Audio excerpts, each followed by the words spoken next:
What is going on, everybody? Welcome. And the Tigers have actually gone out and made a move today. I know it's been a little while since I've been on here, but I wanted to get on here right away and discuss this. Today, Al Avila made his first move as Tigers general manager to actually acquire a bullpen arm. Yes, I didn't stutter. I didn't say it wrong. A bullpen arm. This is something that Dave Dombrowski has miserably failed to do over the last couple of years. Every time he went out and got a bullpen arm, it was someone pretty crappy, or, like your Josh Zides or your Tom Grezzolanis. Basically, guys that aren't going to help you very much. Neftali Feliz. Guys that didn't help you very much. Today, General Manager Al Avila went out and got a quality arm. Today, the Tigers traded Javier Betancourt, who is a infield prospect in the Tigers minor league system. He's 20 years old. He's in single A. He's a guy, he's your top 20 prospect in the Tiger system, which makes him not very good in other systems, frankly, because the Tigers farm system is god-awful. Nonetheless, they traded him, Javi Betancourt, along with a player to be named later, to the Milwaukee Brewers for Francisco Rodriguez. And here is why I really like this deal. Now, when I first heard who they got, I was kind of, it's K-Rod. I remember what he was like when he was on the Mets. He's a guy, kind of walked a lot of people. He's a roller coaster kind of guy.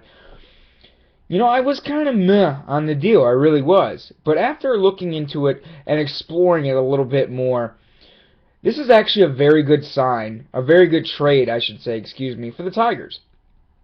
He's a very cost-effective reliever. You could have him next year you could buy him out for $6 million, or you could pay him $4 million to keep him for 2017. So he's a cost-effective reliever, and he's actually done nothing but get better as time has gone on. He posted the lowest WHIP of his career last year. It was like 0.8888. He had a good strikeout ratio. He almost had 10 walks or 10 strikeouts per 9 innings.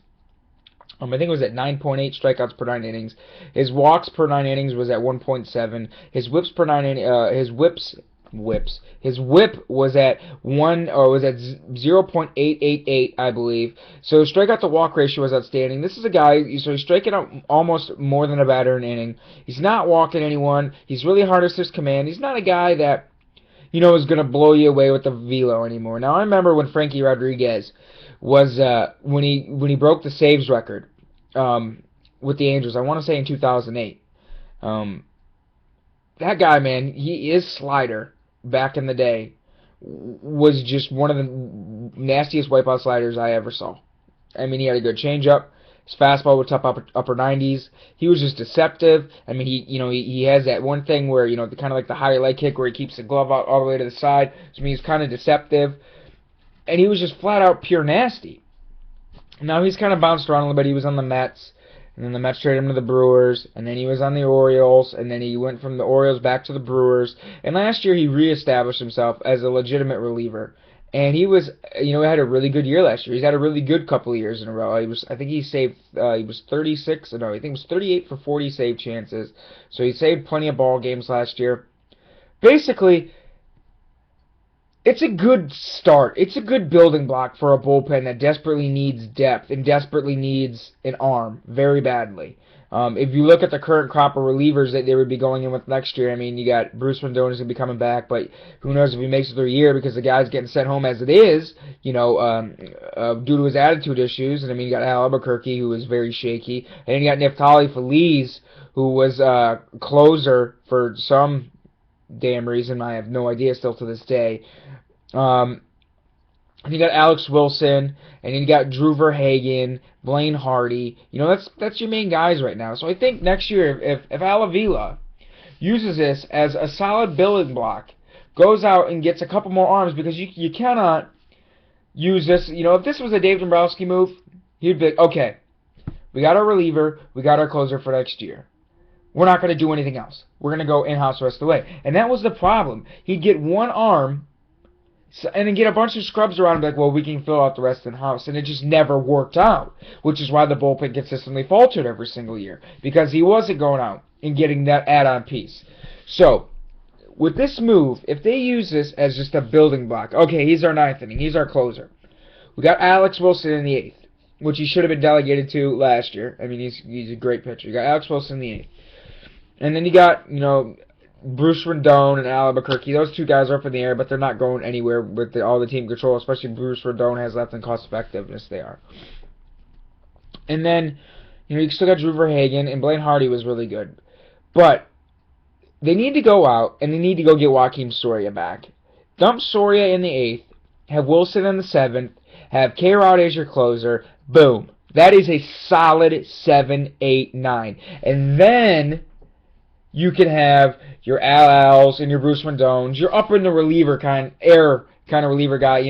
When someone needs a blow and they have to replace someone for a day, you could run the risk because you got enough depth to back them up. But I still say they need to go get Soria or Darren O'Day, someone of that nature from the right-hand side. They need one more righty, and they absolutely have to go get a left-handed reliever.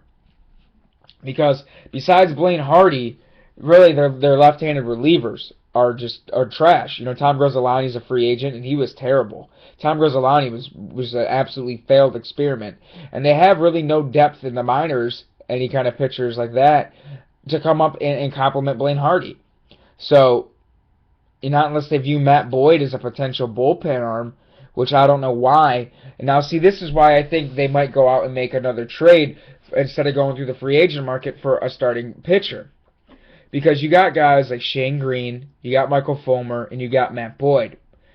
Matt Boyd, I don't think they think of as a starting pitch, as a bullpen pitcher. But you also got Michael Fulmer, who had a really good year last year down in the minors. So that leaves you with, you have a lot of starting pitching depth. Mind you, the quality of it isn't that great, but you have pieces there that people would inherit and take on and take the risk that you could move that could provide you some kind of value for a starting pitcher and or another bullpen piece. Now, you could trade one of these guys, which makes me think, they checked it on Aroldis Chapman and they checked it on Craig Kimbrell, and the price was obviously too high. But that goes to show me, Al Avila is dead serious about getting a quality bullpen out on the field because he saw what's been the Tigers' biggest issue over the last, 5 years of success, why they keep failing, which is the bullpen. With these pieces, your Shane Greens, your Michael Fulmers, your Matt Boyds, they did say they're going to look to pursue 2 starting pitchers. I think they will go out and use these trade chips to get a starting pitcher, and because they're not going to be able to afford a Greinke. They're not going to go after a David Price. They're just not. Their payroll's already too high, but I think they could use it to go after another starting pitcher and then acquire like a Mike Leake or Jordan Zimmerman through the free agent tier. Get like a second tier kind of guy, someone that's not going to cost you $25 million a year, more like a $16, $17 million a year kind of pitcher. And then you could use the depth you have, your Greens, your Bulmers, your Foyd, your Greens, your Fulmers, and your Boyds to go out and get some other kind of starting depth. But nonetheless, they could use it to get a quality left-hand reliever. They could use it to get a corner outfielder spot. They could use it, to get another starting pitcher. So because they're dealing from depth and they have some chips to play with. So, with that being said, K-Rod is a great start to a bullpen that desperately needs it. But it can't be the only move he makes. They need one more reliever from the right side, and they need, which I hope is Soria or Darren O'Day, and they need another reliever from the left side to shore up that bullpen and then worry about starting pitching. Because, corner outfield, I think they could patch it with a makeshift patch until July. I think they could get by with what they got. You're going to get Miggy back healthy again. Victor Martinez hopefully can come back and even look anything like he did in 2013. You got JD out there. You got Anthony Ghost. You can go. It's not hard to find him a platoon partner. Even if you wanted to bring back Rajai Davis, it's not hard to find him a platoon partner. Just someone to go out there with him. And, the rest of your team is virtually going to look the same. You got your Kinsler, Iglesias, Castellanos. James McCann's going to be behind the dish full time all next year. The whole starting gig is his. So I think they could play patchwork on the starting left field spot / platoon spot with Ghost until the trade deadline, so they won't have to spend too much on a corner outfielder right now. I'll have to go off like a Yoenis Cespedes, who's going to get vastly overpaid based on a couple months of serious production. So, I think they're going to allocate the talent to other positions, more importantly, like your bullpen and your starting depth that they need. So that's what I think is going to go on from here on out. But like I said, K-Rod is a great start. He's someone that can bring you some solidarity to the back end of your bullpen, someone that has a bit of a track record, and he's not a bit of a track record like Joe Nathan, except he's 39 and his velocity is failing.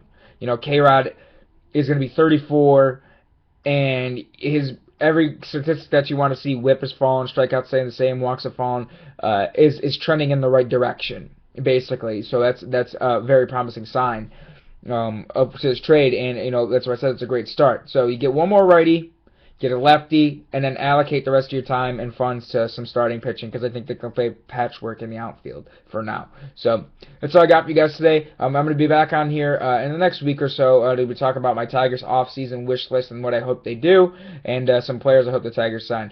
Check me out on BaseballEssential.com. I'm always on there. I make videos for their channel as well. I write Tigers articles, all sorts of baseballs articles on there, if you want to hear my thoughts about who I think the Tigers should go after for starting pitching free agency. So that's all I got for you guys today. Follow me on Twitter, BaseballEssential.com. Check me out on there. So have a good one, guys.